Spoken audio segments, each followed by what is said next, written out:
Olá, estamos trazendo a nossa meditação diária e eu quero contar uma experiência para vocês. Inexplicavelmente, ontem eu comecei a ter uma ansiedade, algo que eu não sabia explicar, uma preocupação, uma ansiedade. Sabe aquela ansiedade que toma conta do seu coração, que você não tem mão sobre ela? Quando eu fui dormir, eram umas 11 horas, eu senti que aquilo estava, de alguma forma, se apoderando de mim. Horrível de sentir. Fiz alguns exercícios de respiração para suavizar, para aliviar, e graças a Deus dormi e acordei só hoje de manhã. Mas, olha, eu vou falar uma coisa para vocês. Bendita palavra. Eu acordei com a mesma ansiedade, mas acordei feliz, porque dali a pouco eu iria parar diante dessa palavra, porque eu faço na hora que eu levanto, eu iria parar diante dessa palavra e eu sabia que meu coração se acalmaria mediante o tempo que eu gastasse com essa palavra. É horrível sentir ansiedade, né, gente? É uma coisa que te domina, que você não sabe o que fazer e que você simplesmente não tem mão. Simplesmente tem. E o que é ansiedade? Ansiedade é excesso de futuro, preocupação, é um estado emocional horrível de se viver.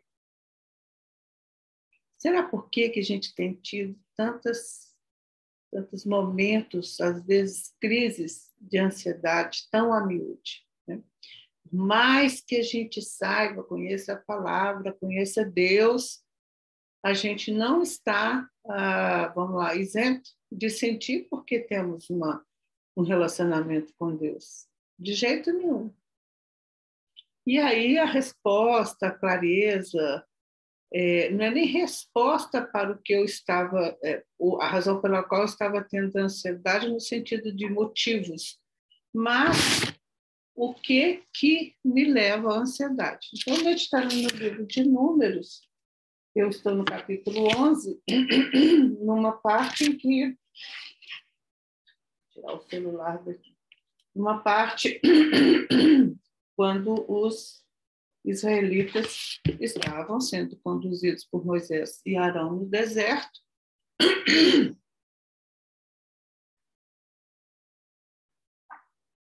Em dado momento, o relato era que o povo começou a se queixar de sua sorte aos ouvidos do Senhor. Eles estavam saindo de uma condição de escravidão. E não era uma escravidão onde eles tinham algum tipo de privilégio, muito pelo contrário. Era uma escravidão cruel. Eles faziam serviços pesadíssimos, trabalhavam muito, comiam pouco, apanhavam por qualquer coisa, era uma sobrevida. Comiam o trivial. Quem tinha a oportunidade de estar trabalhando dentro do palácio do faraó, talvez comesse um pouco melhor. Fora isso, era uma sobrevida. Essa era a condição daquele povo naquela época. Uma condição de escravidão, sem direitos, sem privilégios, sem nada. Deus levantou um homem, Moisés, Arão, seu irmão, e Deus deu o comando. Chegou a hora de tirar o povo dessa servidão. Foi dando diretrizes a Moisés.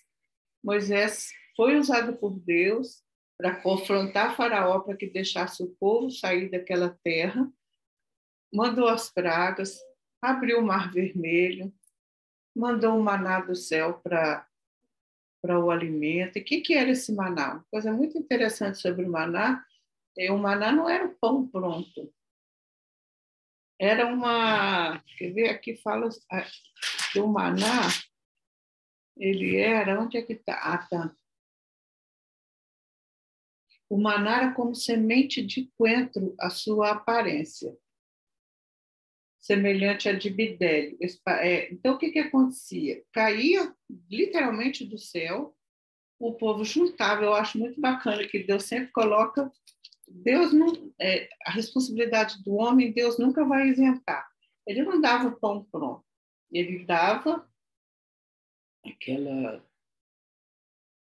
sei lá, parecia uma semente, algo no gênero, espalhava ali, o povo catava, colhia, moía em moinhos ou pisava, cozinhava nas panelas e fazia bolo.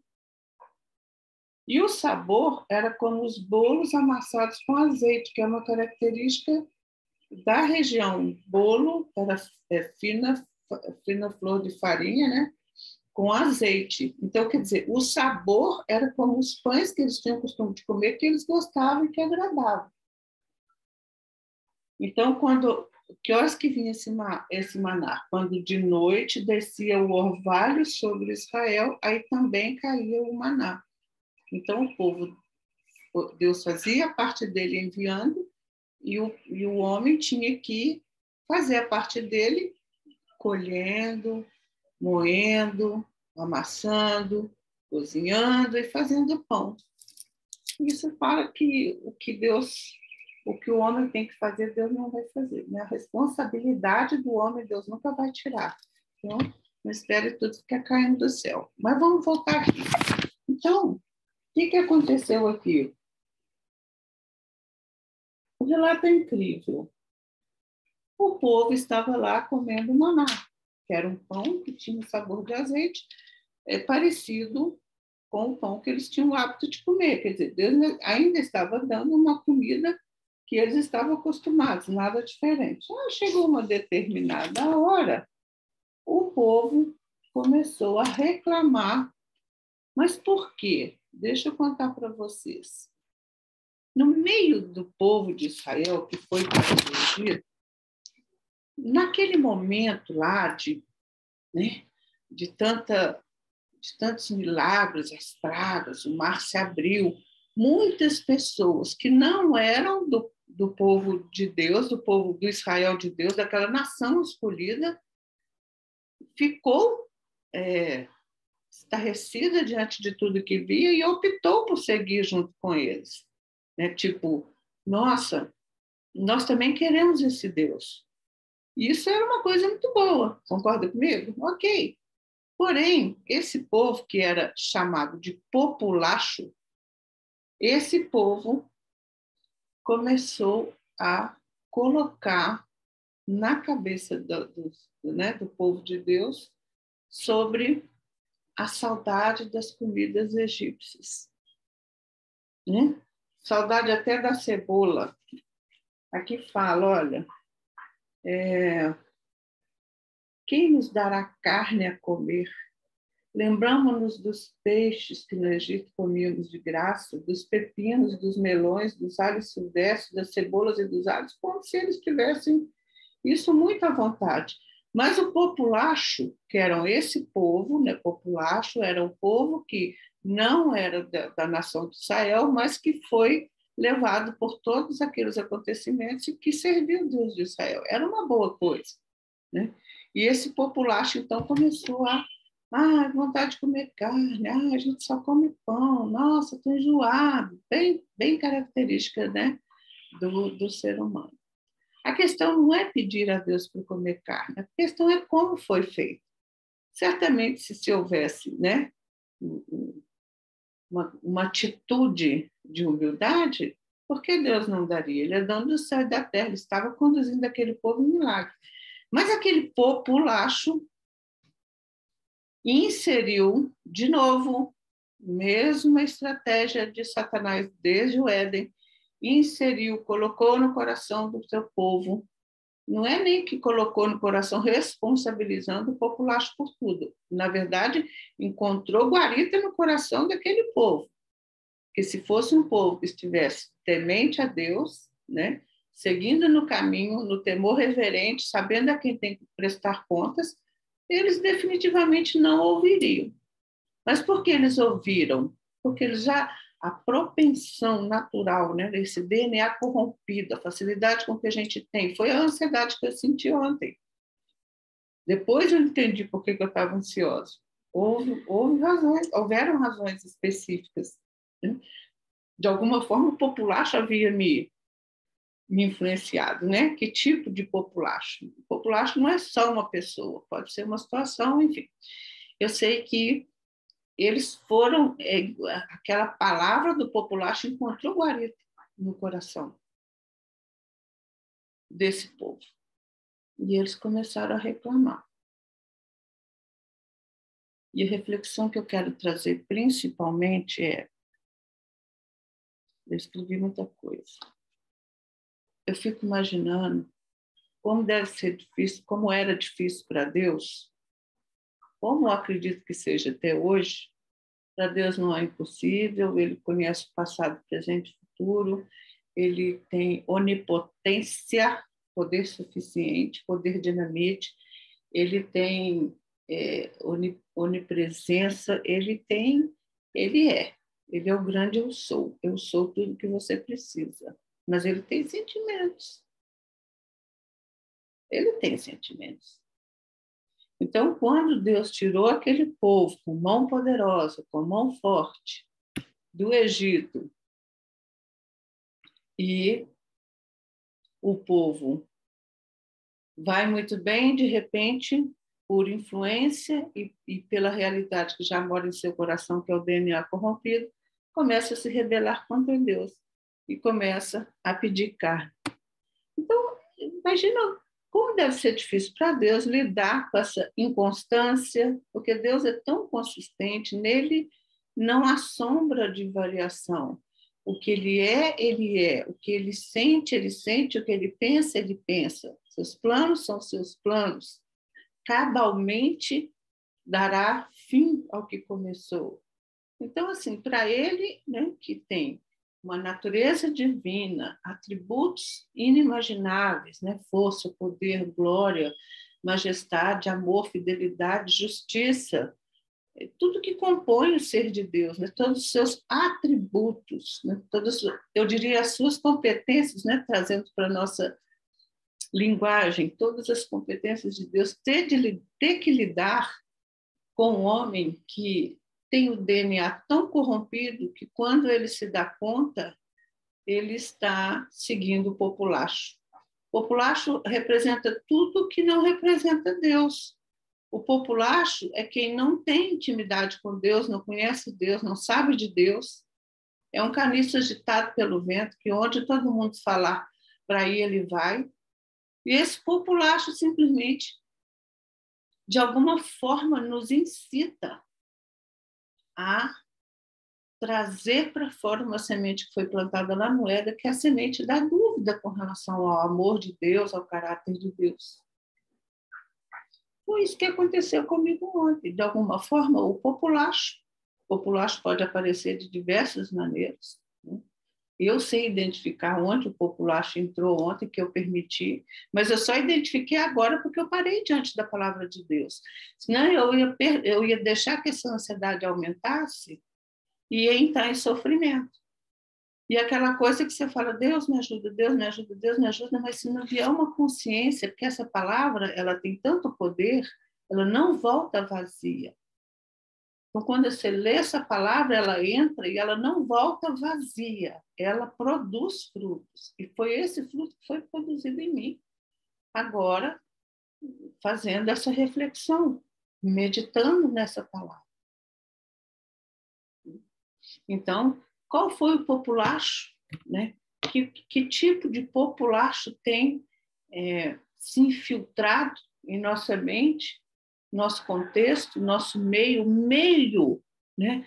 O ambiente que a gente vive, as coisas que a gente escuta, as coisas que a gente vê, ouve, sente, elas vão afetar invariavelmente as nossas emoções.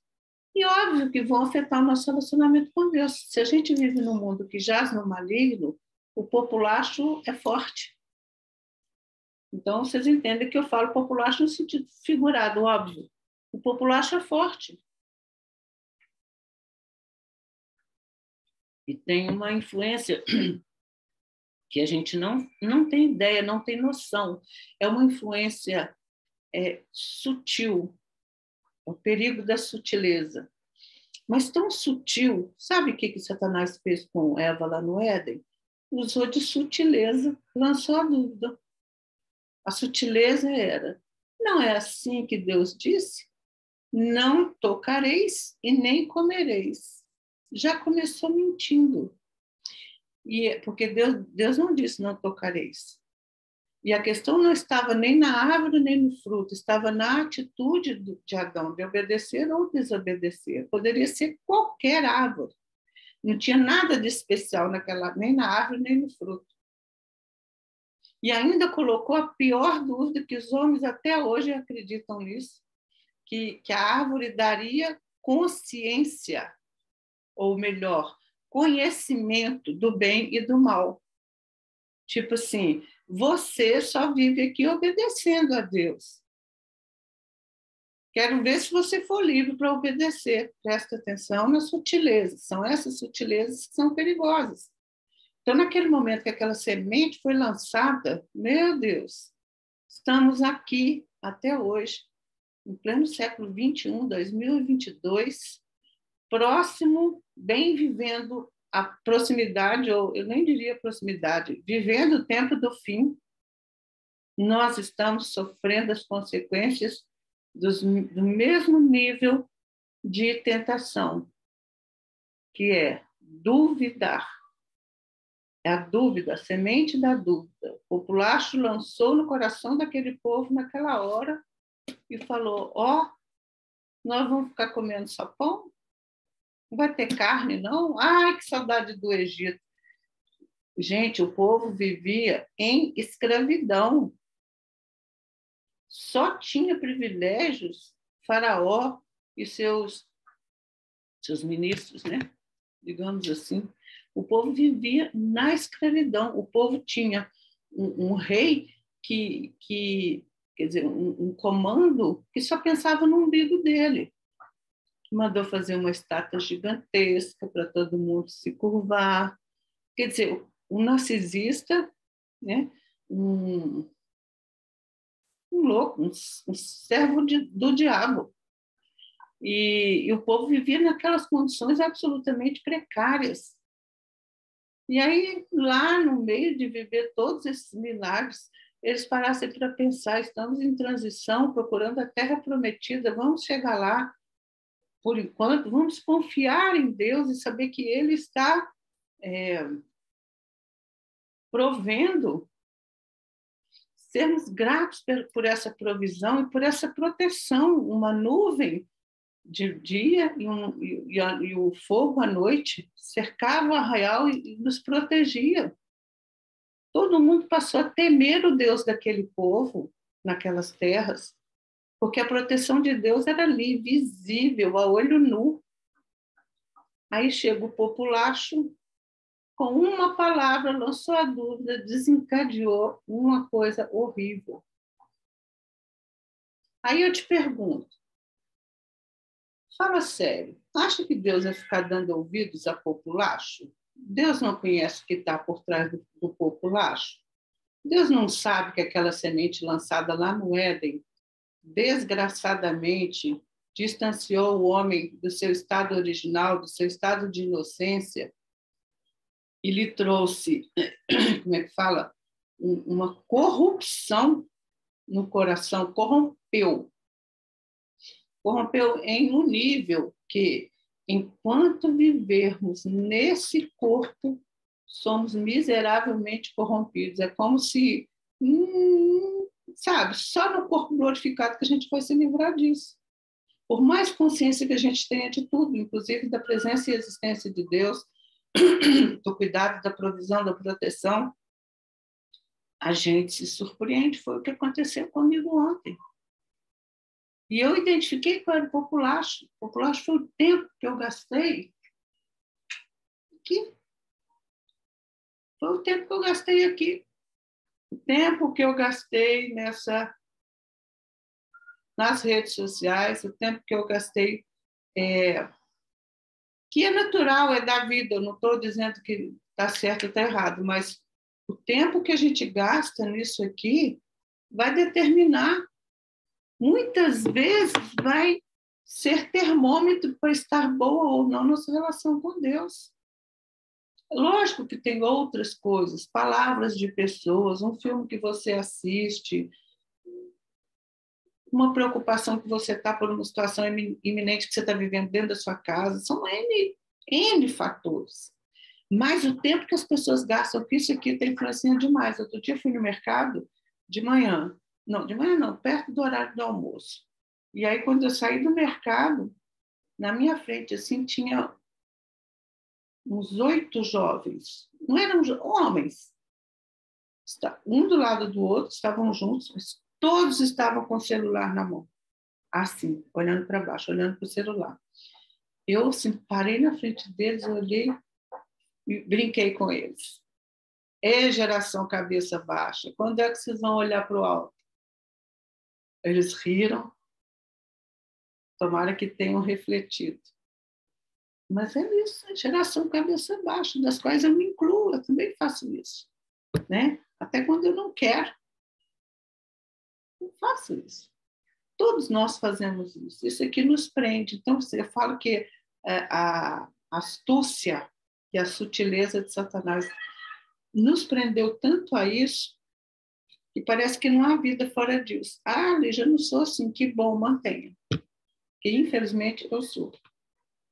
Estou lutando bravamente. Hoje, na minha meditação, inclusive, lá no final, quando eu faço a pergunta como aplicar em minha vida, que é maravilhoso que cada dia que eu coloco como aplicar em minha vida, eu né, tipo, pauto algumas coisas e cumpro, ou pelo menos procuro cumprir.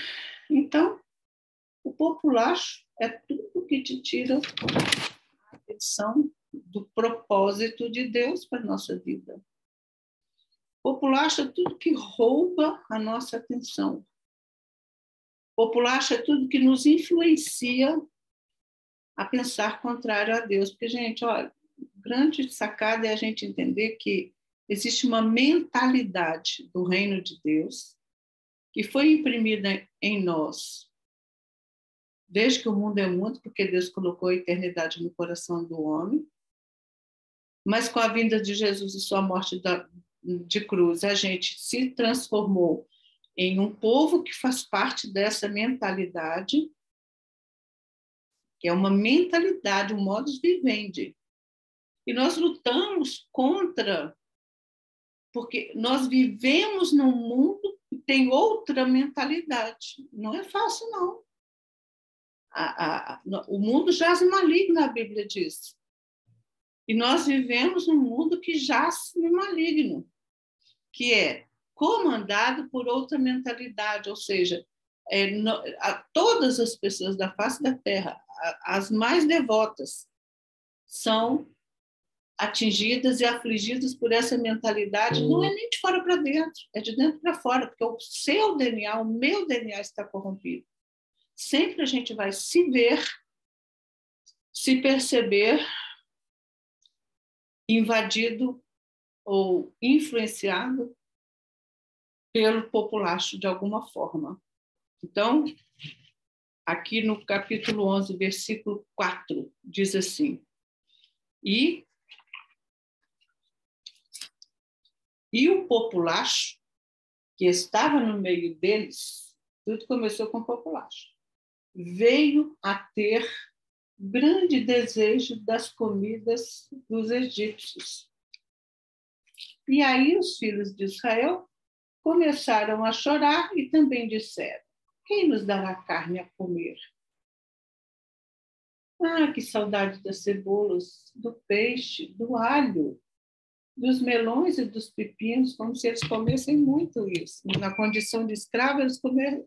O populacho até poderia comer, mas quem estava na condição de escravo comeria resto. Era uma comida extremamente restrita, porque eles trabalhavam pela comida, única e exclusivamente. Comida e moradia nas condições mais precárias. Então, a minha pergunta é, esse populacho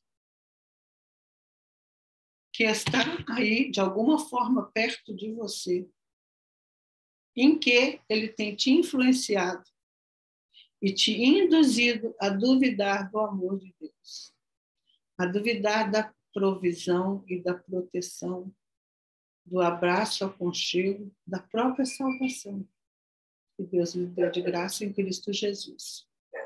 De 0 a 10, o quanto esse populacho, em um dia, influencia a sua vida e a sua história. Fica a reflexão para vocês. Não permita, acorde, identifique, relacione, veja bem quem é o populacho. Pessoas, situações, lugares, lembranças. Tudo isso são maneiras do populacho, que nada mais é a mentalidade do reino das trevas, querendo interferir na mentalidade do reino do Filho e do seu amor que habita em nós. Aqui, ninguém pode me roubar isso.